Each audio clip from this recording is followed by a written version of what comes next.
Spirit says do. You got to do when the Spirit says do. When the Spirit says do, you got to do. Oh Lord, you got to do when the Spirit says do. Spirit says do. Spirit says do. Spirit says do. Spirit says do. Spirit says do. Spirit says do. You got to sing when the Spirit says sing. You got to sing when the Spirit says sing. When the Spirit says sing, you got to sing. Oh Lord, you got to sing when the Spirit says sing. Spirit says sing. Spirit says sing. Spirit says sing. Spirit says sing. Spirit says sing. Spirit says sing. You got to dance when the Spirit says dance. You got to dance when the Spirit says dance. When the Spirit says dance, you got to dance. Oh Lord, you got to dance when the Spirit says dance. Spirit says dance. Spirit says dance. Spirit says dance. Spirit says dance. Spirit says dance. Spirit says dance. You got to shout when the Spirit says shout. You got to shout when the Spirit says shout. When the Spirit says shout, you got to shout. Oh Lord, you got to shout when the Spirit says shout. Spirit says shout. Spirit says shout. Spirit says shout. Spirit says shout. Spirit says shout. Spirit says shout. You got to do when the Spirit says do. You got to do when the Spirit says do. When the Spirit says do, you got to do. Oh Lord, you got to do when the Spirit says do. Spirit says do. Spirit says do. Spirit says do. Spirit says do. Spirit says do. Spirit says do. Spirit says do.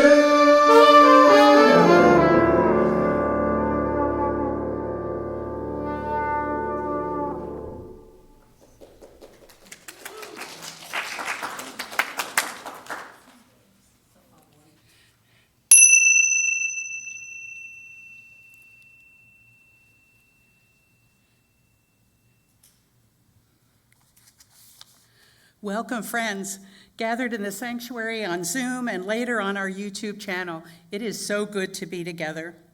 Welcome to the Unitarian Universalist Fellowship of Franklin, to the Smoky Mountains of Western North Carolina and Northeast Georgia, and the ancestral land of the Cherokee people. We are a lay-led congregation of progressive minds and caring connections. My name is Mary Teslow, and I'm delighted to be joined by Melanie Vick and Megan Simpson as your service leaders this morning. We extend a warm welcome to those who may be visiting with us today for the first time or returning after a while. We're so glad you're with us and look forward to getting to know you better. There'll be an opportunity to introduce yourself later in the service, and you can sign up for our newsletter in the guest book in the foyer. As we gather each Sunday, we take a moment to greet each other on Zoom and here in the sanctuary, affectionately the Zoomies and the Roomies. Roomies, please rise and embody your spirit for our wave hello and stay standing for our gathering song. Roomies, please turn to your right and look to above the door and wave to the camera, and our Zoomies will be waving back to us. And now our gathering song, Spirit of Life. For our visitors, we do sign language, so we're learning. Spirit of life,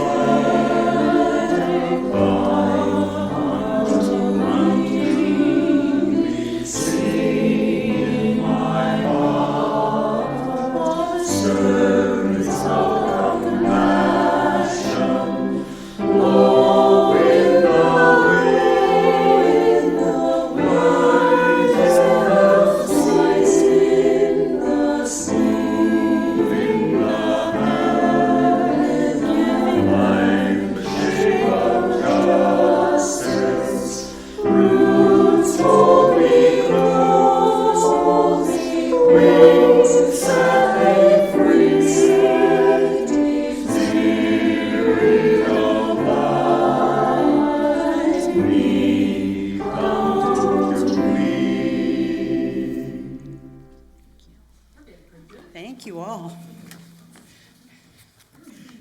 This simple act of connection reminds us that despite our distance, we are all part of one loving community.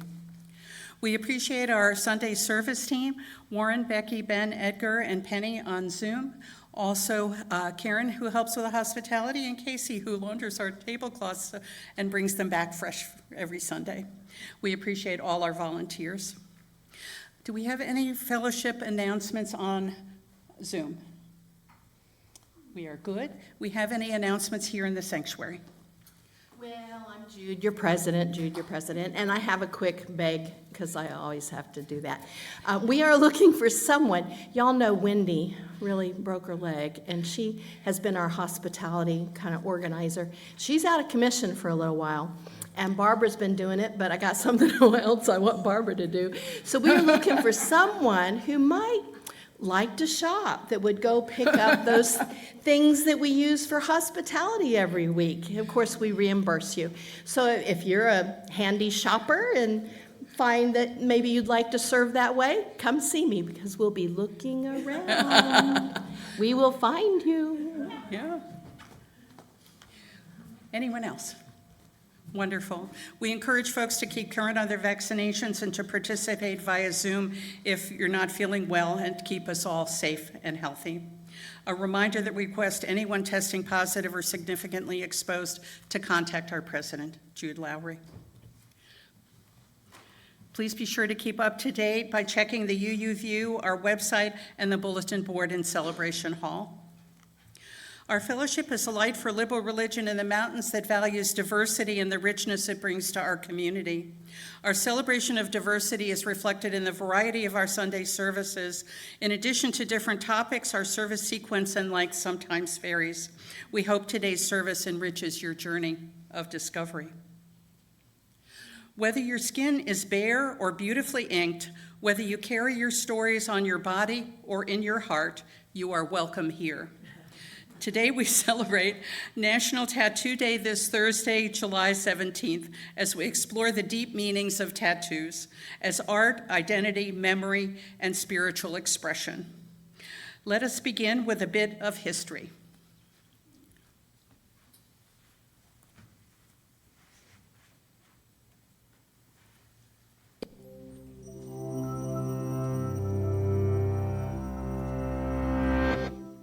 Thinking of getting a tattoo? Decorating your birthday suit would add another personal story to a history of tattoos stretching back at least 8,000 years. Tattooed mummies from around the world attest to the universality of body modification across the millennia, and to the fact that you really were stuck with it forever if your civilization never got around to inventing laser removal. A mummy from the Chinchorro culture in pre-Incan Peru has a mustache tattooed on his upper lip.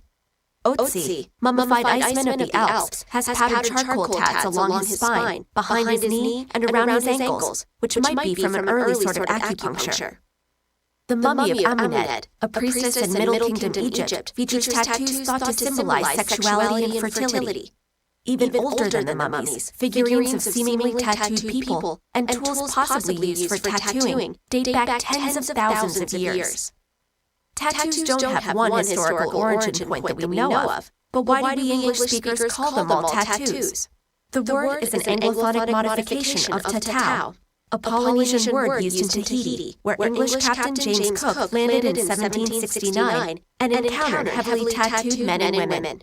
Stories of Cook's findings and the tattoos his crew acquired cemented our usage of tattoo over previous words like scarring, painting, and staining, and sparked a craze in Victorian English high society.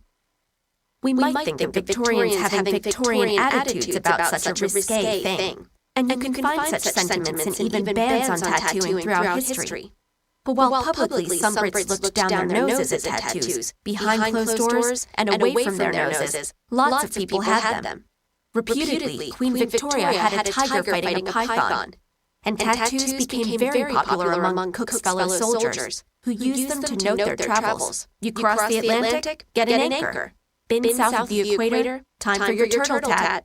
But Westerners sported tattoos long before meeting the Samoans and Maori of the South Pacific. Crusaders got the Jerusalem cross, so if they died in battle, they'd get a Christian burial.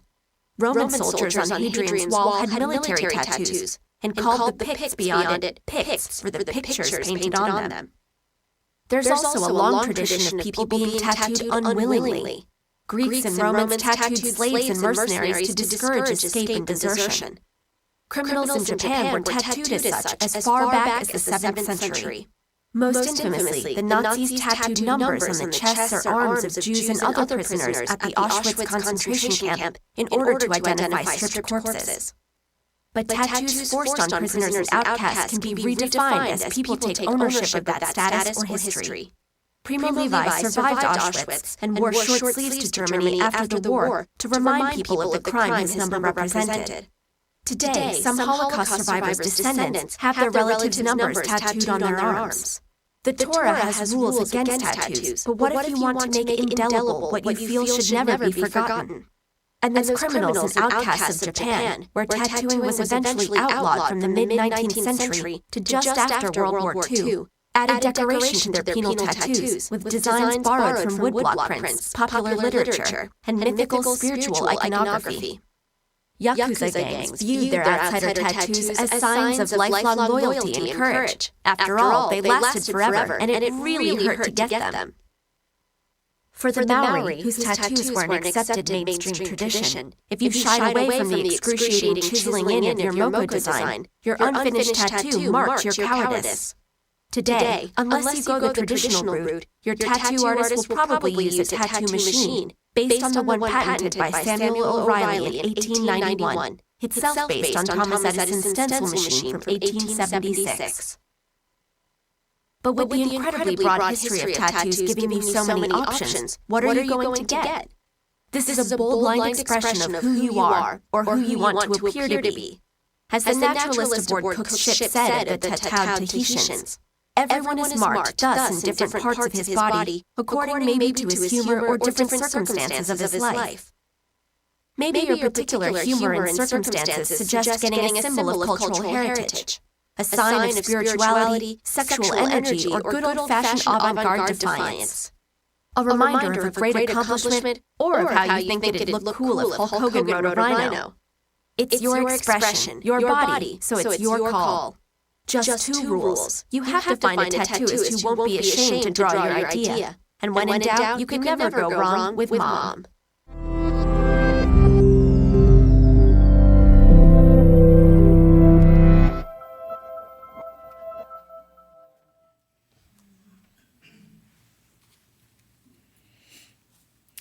Next, we'll have our chalice lighting. If I can get Melody up here to help me out.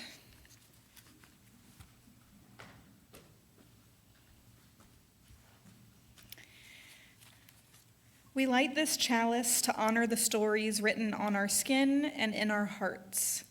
Tales of resilience, remembrance, and the beauty of becoming. May its flame illuminate the sacredness of every journey, seen and unseen.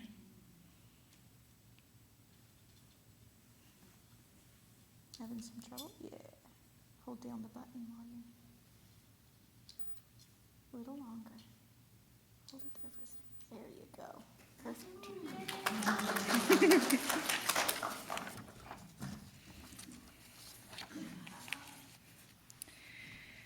Come into this circle of connection where each of us brings a story. Some spoken, some whispered, some etched in ink.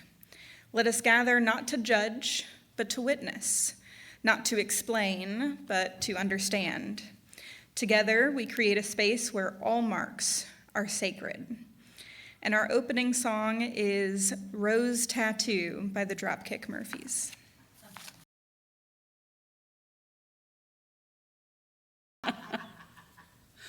We are all artists of our own lives, painting with actions, thoughts, and beliefs. Sometimes we choose to mark our bodies with symbols that tell our stories. Today, some of us will share the marks we carry, seen and unseen, and what they mean to us. I'm going to begin. I've been tattoo curious for quite a long time and needle phobic for my whole life. I've been fascinated by why folks get tattoos and often heard the caution, think about what you'll look like in the nursing home.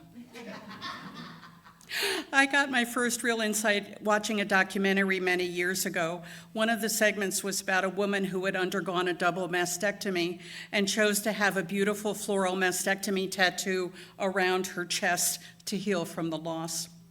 It really impacted how I saw the power of body decoration as an act of empowerment. Though for quite a long time, not enough to get inked myself. I have since respectfully asked many folks I encounter if they'd share the stories of their tattoos. To a person, they've been delighted, and I've been very, very appreciative. I've seen quite a few UUs, ministers, and more with tattoos. If we put up the one from this week's UU View. The image in this week's UU View shown here honors our beloved hymn, Spirit of Life, with both wings and roots. We can take that down, thanks. So what made me commit to a tattoo, even or especially with the nursing home in mind? My Project 2025 has been a plan for my end of life by working to simplify and leave as few issues as possible when I pass. I'm deeply indebted to my dear friends who have been willing to take on these responsibilities with such open and caring hearts. One of the instructions I worked on writing honors my Buddhist practice. I've been simplifying that as well and focus on loving kindness and compassion by centering the Tibetan Buddhist mantra, Om Mani Padme Hum. Dalai Lama describes it as a complete practice, a mantra he and many other people around the world chant daily and have on prayer flags, prayer wheels, and etched on stones. If you'd give the next slide. There we go. As I enter my final chapter, I'd want to be surrounded by some Buddhist reminders, small prayer flags, statues, and mani stones, what we call the mantra on the stones. I know my friends would do their very best, but life can be unpredictable. So I decided to get a tattoo of Om Mani Padme Hum, the other picture. Yay. So that no matter the circumstances, it would be with me to inspire my practice and my transition. It was this year on Valentine's Day as I got inked, just before my 79th birthday, and I couldn't be happier. I've since had several people ask me about my tattoo, and I now feel a part of a very special community. Yay. And now Jude will share her story.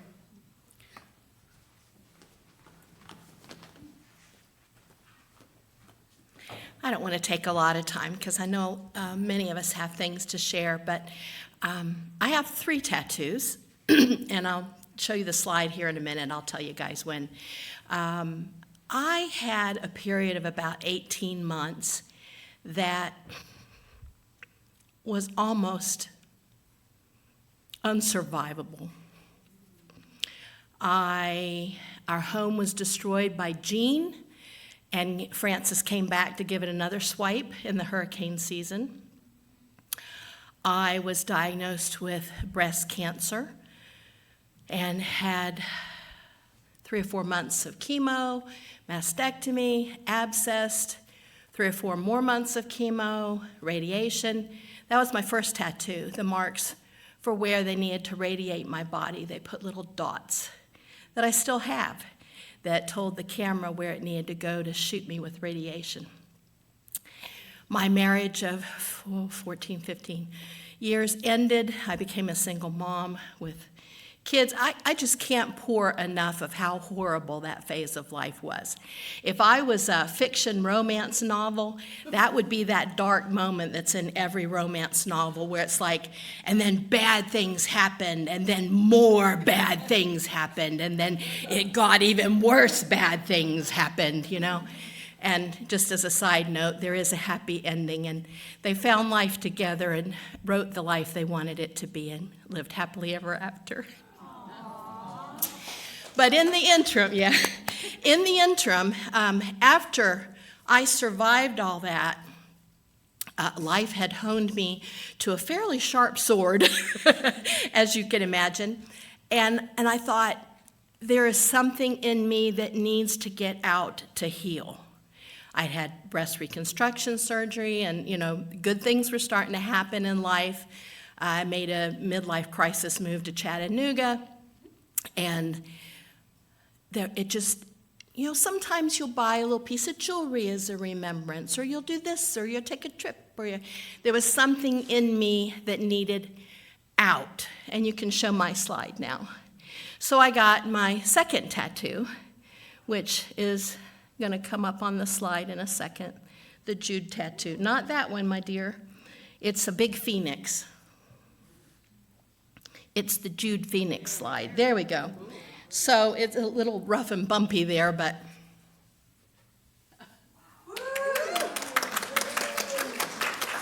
it's the Phoenix Rising, and I did it specifically spiritual healing, put whatever name you want on it, but she just needed to get out, and that was the representation not only of my endurance, but my mantra the whole time through cancer. I just kept saying, I can't really control what's happening to me. I can control how I react to what's happening to me.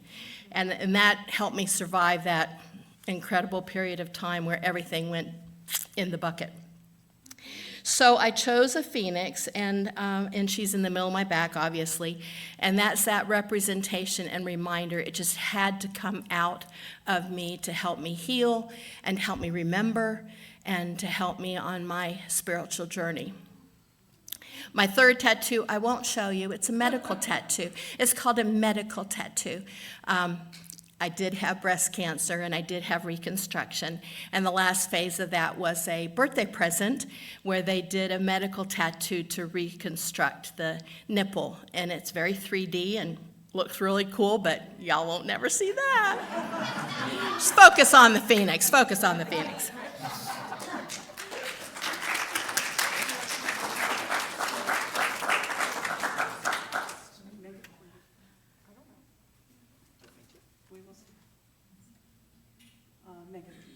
Megan, if you'd come up. Oh, I should have introduced Megan. Sorry. Megan next. Good morning, everybody. I also just want to express my gratitude for the opportunity to share on my experience with tattoos. And I have 7, and I'll be speaking about one that is probably the most special to me. You can pull up the slide if you like. So my dad passed away in 2018, and my heart is just beating so fast right now. I'm a little bit nervous. But, he was a great dad. He had pancreatic cancer and, was diagnosed in February, and he, passed in October. And he always taught me to succeed and do the best I can. And even though I don't want to say I regret my tattoo, but I think in the time that I've grown, since that, getting my tattoo, I've learned to live in a way that honors my dad, more so than just having the marker of his memory. And I'm really, proud of myself. I'd like to think he's proud of me today for graduating, from Western and getting my degree. And he always believed in me and wanted me to be an astronaut. He worked for NASA. And I'm not an astronaut, but, I'm working really hard in my life, and I'm a parent today, and so he worked very hard. He was a work hard, play hard kind of person, and, he played with me. He was very present with me, and anyway, I love him and I miss him, but I always know he's with me, and I'm grateful for what he passed on to me, so thank you for listening.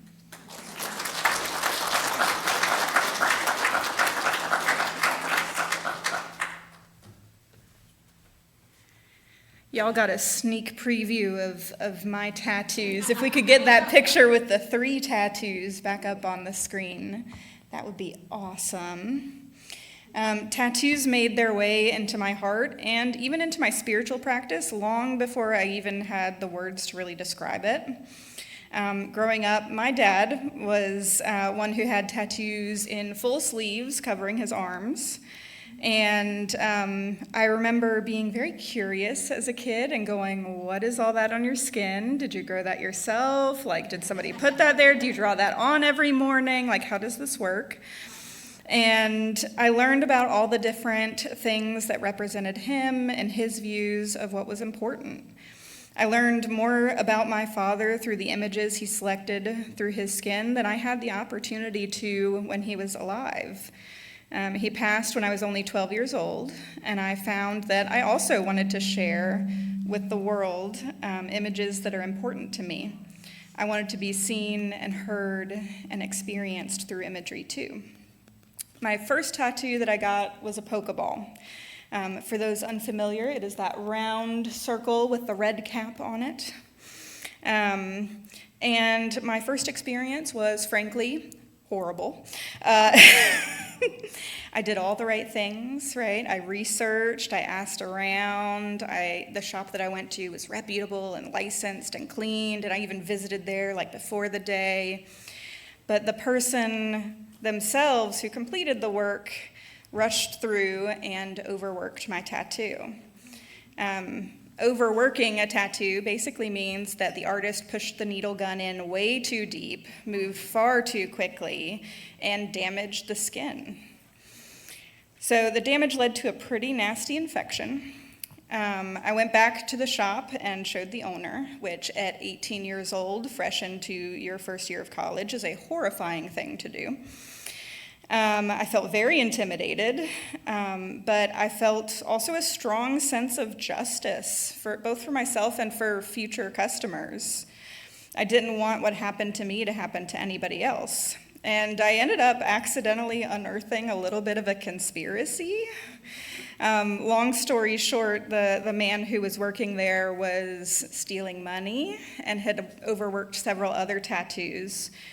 And after he was confronted, he was promptly fired. And the owner very kindly added the Pokemon that's around the Pokeball after he fixed the Pokeball itself. And this purple cat with a red gem and a little forked tail is named Espeon. It has always been my favorite Pokemon, not just because I think it's frankly adorable, but also because this particular cat in the world of Pokemon has the ability to read the emotions of others, which as a therapist, what better gift to bring to my skin? For my second tattoo, I decided to be bold and make a custom design. I also wanted to represent a different love in my life, zombies. If you know literally anything about me, you probably know that I love zombies and zombie culture. There's something about pulling together the pieces after a horrific, nightmarish apocalypse that speaks to the resilience of our minds and spirits. And in my opinion, it shows what is inherently human.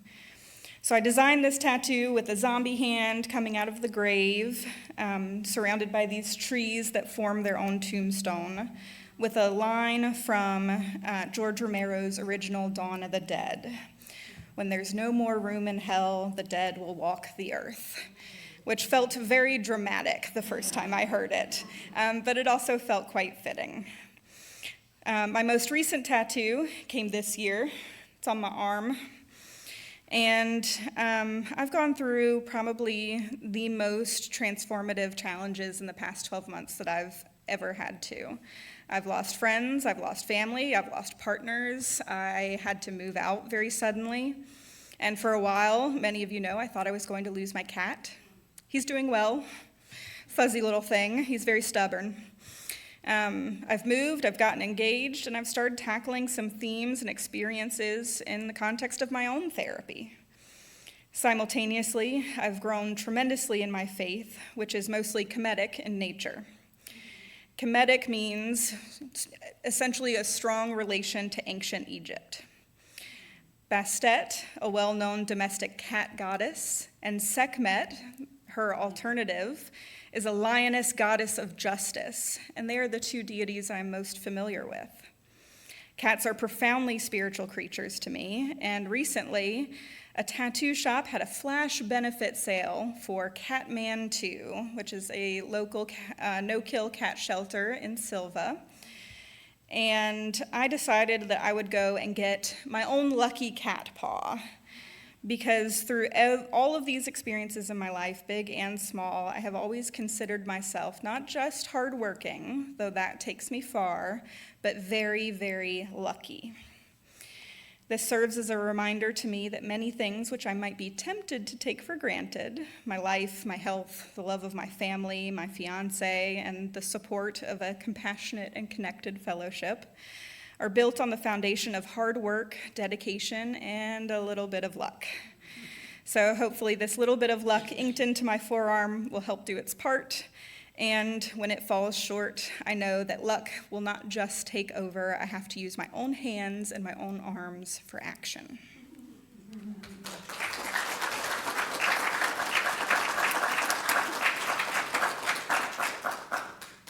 Melanie, thank you so much, and Jude and Megan as well. We now are going to open things up a little bit more and ask folks on Zoom to start. We start with Penny from a mom's perspective, and then whether any other folks on Zoom have questions or comments or want to describe their own tattoos, and then we'll move to the sanctuary for comments and questions. So Penny, would you like to start for us, please? Hi, can you hear me? Absolutely. Okay. As you said, I have no tattoos myself and do not feel compelled to have one, but both of my kids have tattoos, so I'm going to talk about those. My son, Brad, is a chef, and he has I guess you'd call it a restaurant serving table scene tattooed on his forearm, and he's very proud of that. It's very elaborate. And he mentioned to me recently that he was working a restaurant gig where they were at a setting where there was some fairly fundamental religious people. And he noticed that when they saw his tattoo on his forearm, they kind of sneered. So, that was, but I mean, it didn't bother him particularly. He just thought that was kind of not very polite. My daughter, Andrea, is in the Coast Guard, and she quite some time ago had quite a few tattoos done. One of them was on her upper chest. I'm not sure what it is, to be honest. It looked like a bomb falling from an airplane or something. Anyway, she was, after getting that tattoo, she was getting ready to interview for a job. I think this was before she joined the Coast Guard. And I was helping her select appropriate clothing for an important interview. And she suddenly realized that her tattoo was going to show with the blouses and shirts that she already had. So, not being the same size, we went to the thrift store and got her a blouse with a higher neckline on it to cover up the bomb so that her interview did not bomb. Yay. So that's it for my kids' tattoo stories. Wonderful, Penny, thank you. Do we have anyone else on Zoom? Surely, Laura, please, and then Dan.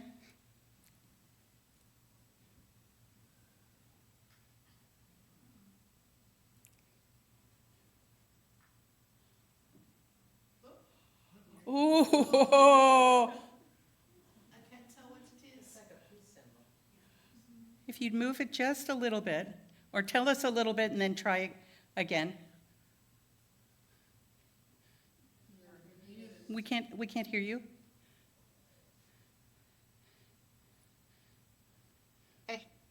It's a peace sign, and it's on my knuckle, on my left arm, because I just drew it on, and I had to use my right hand. I cheated. Oh, in the spirit of the day, that's so wonderful. Anyway, Imagine is my favorite song, and I'm all for peace. Okay. Yay. Wonderful. And it looks Dan, did you want to make a comment? Mercedes hubcap. Dan's making a comment. Yes, You hear please. me? It looks like a Mercedes hubcap. Well, it could be There that we too. go. Wonderful. Thank you. We have anyone else? There. All right. Let's begin in the sanctuary.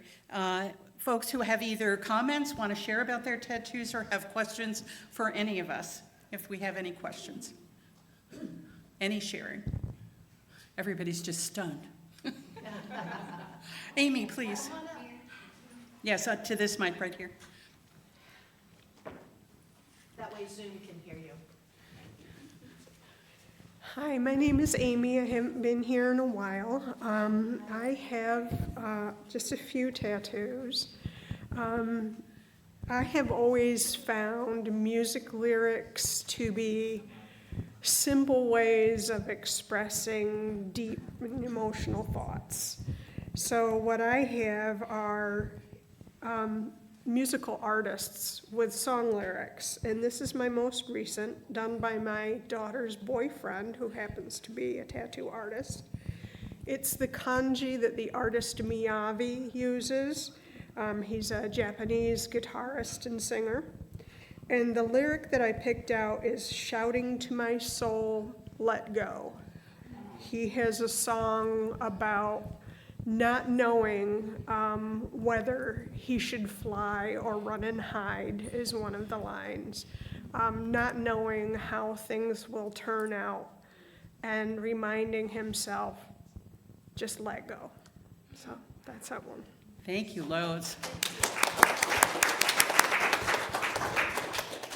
Hi, Betsy. Good morning. I also do not have any, but when I was 5 years old, my sister decided she was going to count the freckles on my face with a Sharpie. It was the day before I was going to go to a on-TV kids party on a children's show, and it they have that's your birthday party, and so so then the guy there's 40 or 50 kids in the audience on stage, and the guy picks me out, and he wants to know about the black dots on my face. And I had to tell him that my sister counted the freckles, and he said, "How many are there?" And I said, 136. All over my face. I don't have any tattoos as an adult because I really love my husband, and he does not like tattoos on. He doesn't care what other people do with their bodies, but he doesn't like tattoos. So the day after his funeral, I am getting some ink. And I hope that my skin is still good enough to take it. I did ask that. Betsy, I did ask that too when I went to the shop, and I said, "Can you tattoo old skin?" And they said, "Absolutely, absolutely." So yay. Robbie. I'm Robbie. I also do not have tattoos as Penny. My story is similar to Penny's, and that is when my daughter was 15, and that was 37 years ago. Tattoos weren't quite as popular as they are now, and I said to her, "Please do me one favor.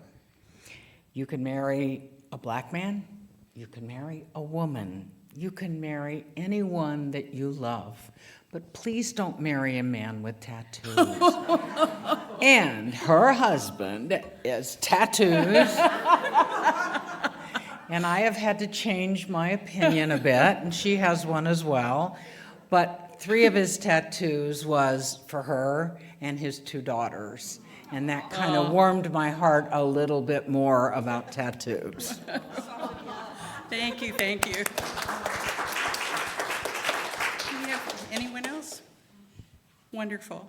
We have a special treat, some temporary chalice tattoos, some that glow in the dark, at a table during coffee hour. And Zoomies, please let Penny know if you'd like one, and we'll be sure that it gets to you. And now Melanie will share a reflection meditation.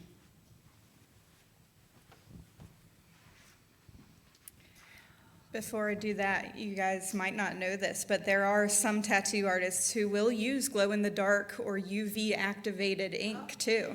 That's becoming a thing. And on that note, take a nice deep breath before our meditation. Spirit of life, spirit of stories. We come today with marks both visible and hidden. Scars and symbols that remind us of who we are, who we've lost, and who we are becoming. Some of us have chosen to mark our skin with ink, symbols of joy, grief, heritage, and healing.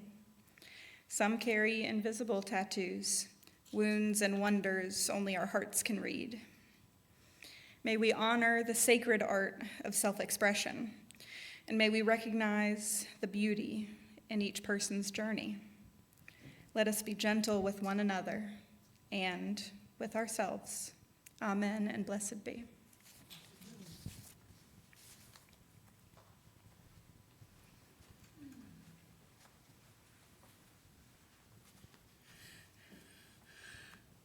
We are grateful for the diverse gifts of stories, as well as time, talent, and treasure that are given by so many in love and in hope. Please give generously to the life and work of this beloved community. And now please join me in the dedication of our gifts. Gifts given in love and hope continue a cycle of love and hope. Thank you for your support. All financial gifts are appreciated. There's an offering plate at the sanctuary entry where there are also stamped addressed envelopes to mail. Donations are also welcome electronically, including a PayPal link on our website and in the UUView. There is also our celebration jar right here and a basket for coffee hour donations downstairs. As we prepare for joys and concerns, know they will be edited out before being posted online. For our visitors this morning, it is a joy to welcome you. If you would like to introduce yourself, please raise your hand on Zoom first. I think we're all set on Zoom, or here in the sanctuary, and a greeter will bring you a microphone if you'd like to introduce yourself. Well, we will get to know folks during coffee hour. Are there any birthdays or anniversaries that we want to celebrate? None of those either. All right. A pebble cast into a pond causes ripples that spread in all directions. We take this moment to reflect on our joys and concerns and acknowledge the mutual support of our community. If you'd like, you're welcome to share a brief special joy or concern, and I'll drop a pebble in the water. We'll begin with those on Zoom, and we'll follow with those in the sanctuary and invite you to line up by the piano. So is there anyone on Zoom?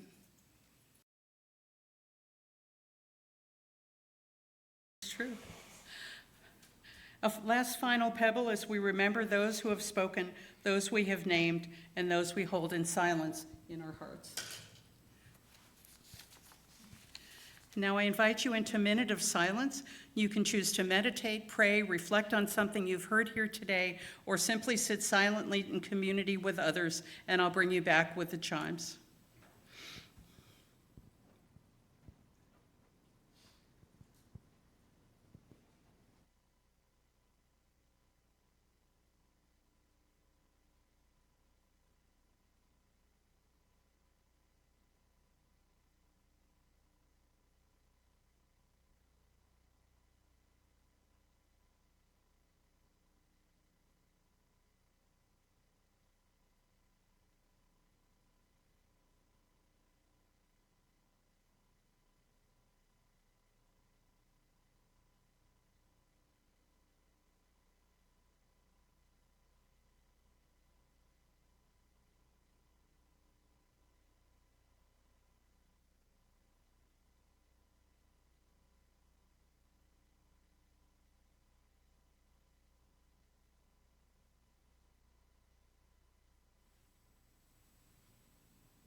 Our closing song is This Is Me from The Greatest Showman, followed by Megan and Liam with closing words and the chalice extinguishing. I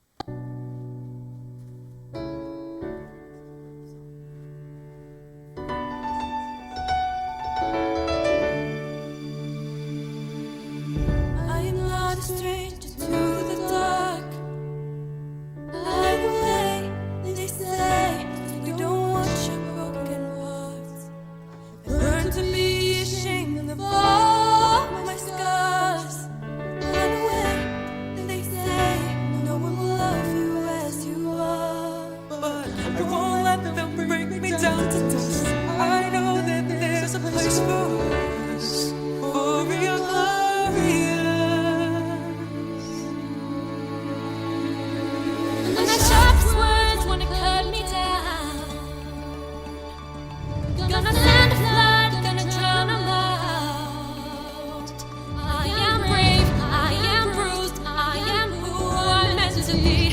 This is me. Look out, here I come.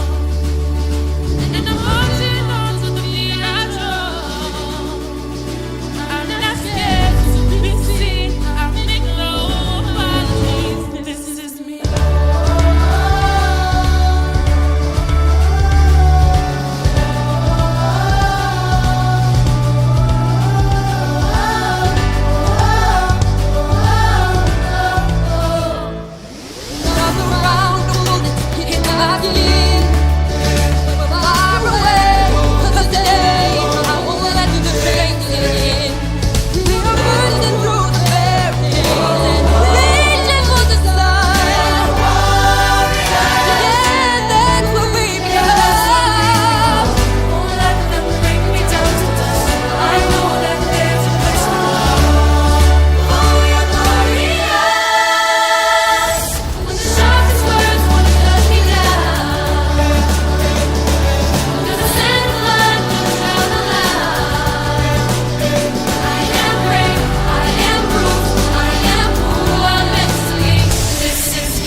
All right, may we go forward today with open hearts and open eyes, seeing one another's stories as sacred texts. May we recognize that every body is a canvas of courage, and every soul deserves to be witnessed. Carry your story with pride. The world needs your truth. Though we extinguish this flame, we do not extinguish the light of story, the warmth of connection, or the fire of meaning. These we carry with us, tattooed on our hearts, always.